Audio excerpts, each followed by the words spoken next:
Indian ജനാധിപത്യത്തെ നോക്കുകുത്തിയാക്കി സത്യപ്രതിജ്ഞ ചെയ്ത ഒരു പ്രധാനമന്ത്രിയുടെ ഒത്താശയോടെ ഹിന്ദുത്വ വർഗീയത ഒരു അമ്പലം പണിഞ്ഞത് ഓർമ്മയില്ലേ?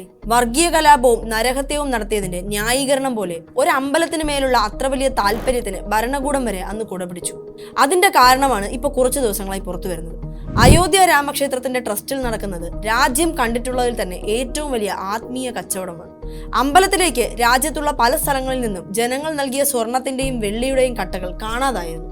ഇതിനു പുറമെ ഇപ്പോൾ ശ്രീരാമന്റെ വെള്ളി പാദുകങ്ങളും കവർന്നതായി പരാതി ഉയർന്നിട്ടുണ്ട്. മുംബൈയിൽ ബിസിനസ് നടത്തുന്ന UP ജോൺപൂർ സ്വദേശി അനിൽ വിശ്വകർമ്മയും കുടുംബാംഗങ്ങളും കഴിഞ്ഞ ഒക്ടോബറിൽ രാമവിഗ്രഹത്തിന് 3 കിലോ വരുന്ന വെള്ളിമാലയും വെള്ളിയിൽ തീർത്ത പാദുകങ്ങളും കാണിക്കയായി നൽകി. വെള്ളിമാലയും വെള്ളി പാദുകങ്ങളും സ്വീകരിച്ച ക്ഷേത്രം പൂജാരി വിഗ്രഹത്തിന് മുന്നിൽ കാണിക്ക അർപ്പിച്ച് മറ്റൊരു വ്യക്തിക്ക് കൈമാറി. മാലയും പാദുകങ്ങളും സ്വീകരിച്ചതിന്റെ രസീതും വിഗ്രഹത്തിൽ മാല ചാർത്തിയതിന്റെ ഫോട്ടോയും പിന്നീട് അയച്ചു നൽകാമെന്ന് ക്ഷേത്രം ഭാരവാഹികൾ അനിൽ വിശ്വകർമ്മയ്ക്കും കുടുംബാംഗങ്ങൾക്കും ഉറപ്പു നൽകി. 8 മാസം കഴിഞ്ഞിട്ടും രസീതുമില്ല, ഫോട്ടോയുമില്ല. ഒരു അമ്പലമാണ് നടത്തുന്നതെന്നും ദൈവത്തിനെയാണ് വിൽക്കുന്നതെന്നും ഓർക്കണം. ഇതൊരു പുതിയ കാര്യമൊന്നുമല്ല. നിലവിലെ ഭരണകൂടവും അവരെ നയിക്കുന്ന RSSും ഉൾപ്പെടുന്ന എല്ലാ കാര്യങ്ങളിലും ഒരു ക്രമക്കേട് ഉറപ്പാണ്. പ്രധാനമന്ത്രി നേരിട്ടെത്തി കാർമ്മികത്വം വഹിച്ചാണ് അന്ന് രാമക്ഷേത്രത്തിന്റെ പ്രതിഷ്ഠയൊക്കെ നടത്തിയത്. 2000 BC എന്നാണ് ടെലിഗ്രാഫ് പത്രം ആ പ്രതിഷ്ഠാ ചടങ്ങിനെ പരിഹസിച്ചത്. നിലവിലെ രാമക്ഷേത്ര വിഷയത്തിൽ മുങ്ങിപ്പോകാനിടയുള്ള മറ്റൊരു ചെറിയ വിഷയമുണ്ട് നാട്ടിൽ.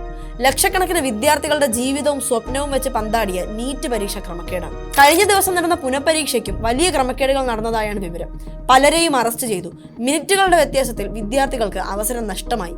എക്സാമിനേഷൻ സെന്ററുകൾക്ക് മുന്നിൽ വിദ്യാർത്ഥികളും രക്ഷിതാക്കളും കരഞ്ഞുകൊണ്ട് അഭ്യർത്ഥിക്കുന്നത് നമ്മളെല്ലാം കണ്ടതാണ്.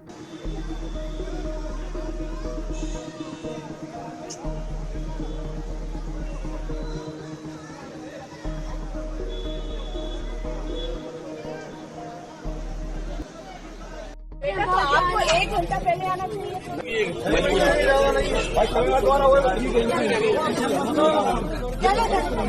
दादा बढ़िया बढ़िया बढ़िया बढ़िया बढ़िया बेटा। ഈ നേരം വരെ രാജ്യത്തെ പ്രധാനമന്ത്രി ഒരു പ്രതികരണം പോലും നടത്തിയിട്ടില്ല. അദ്ദേഹം മാധ്യമങ്ങളുടെ ചോദ്യങ്ങൾക്ക് മറുപടി പറയില്ല എന്ന കാര്യത്തിൽ നമുക്ക് വലിയ അത്ഭുതമൊന്നും ഉണ്ടാകേണ്ടതില്ല. എന്നാൽ രാജ്യത്തെ മുന്നോട്ട് നയിക്കേണ്ട ഒരു മത്സര പരീക്ഷയിലെ ഈ വ്യാപക ക്രമക്കേട് വന്നിട്ടും പച്ചയ്ക്ക് വർഗീയത പറഞ്ഞുകൊണ്ട് പ്രധാനമന്ത്രി കല്ലിട്ട ഒരു അമ്പലത്തിൽ കോടികളുടെ കവർച്ച ട്രസ്റ്റ് തന്നെ നടത്തുമ്പോഴും കയ്യും കെട്ടി നോക്കി നിൽക്കാൻ ചില്ലറ തൊലിക്കട്ടിയൊന്നും പോരാ. ജനങ്ങൾക്ക് വേണ്ടി എന്ന പേരിൽ ഇതുവരെ കേന്ദ്ര സർക്കാർ നടത്തിയ മുഴുവൻ പദ്ധതികളും പ്രവർത്തനങ്ങളും ഒന്ന് നോക്കിയാൽ മതി. ബഹുഭൂരിപക്ഷവും കോർപ്പറേറ്റ് പ്രീണനത്തിനോ വർഗീയത പടർത്താനോ വേണ്ടി മാത്രമുള്ളതാണ്. രാജ്യം നടുങ്ങുന്ന ഭരണകൂടം നേരിട്ടെത്തിയ ക്രമക്കേടുകളും അതിൽ ഉൾപ്പെടുന്നുണ്ട്. ഇലക്ട്രൽ ബോണ്ട് മുതൽ നീറ്റ് ക്രമക്കേട് വരെ സാമ്പത്തിക ലാഭത്തിന് വേണ്ടി വിറ്റുതുലയ്ക്കാൻ ഹിന്ദുത്വയുടെ മൊത്ത കച്ചവടക്കാരായി മാറിയിരിക്കുകയാണ് ഇന്ത്യൻ ഭരണകൂടം. സ്വന്തം ലാഭവും വർഗീയതയും മാത്രം ലക്ഷ്യമിട്ട് ഇവർ നടത്തുന്ന ഈ പകൽക്കൊള്ളകളിൽ ഇരകളാവുന്നവരിൽ രാജ്യത്തെ മുന്നോട്ട് നയിക്കേണ്ട യുവസമൂഹവുമുണ്ട്.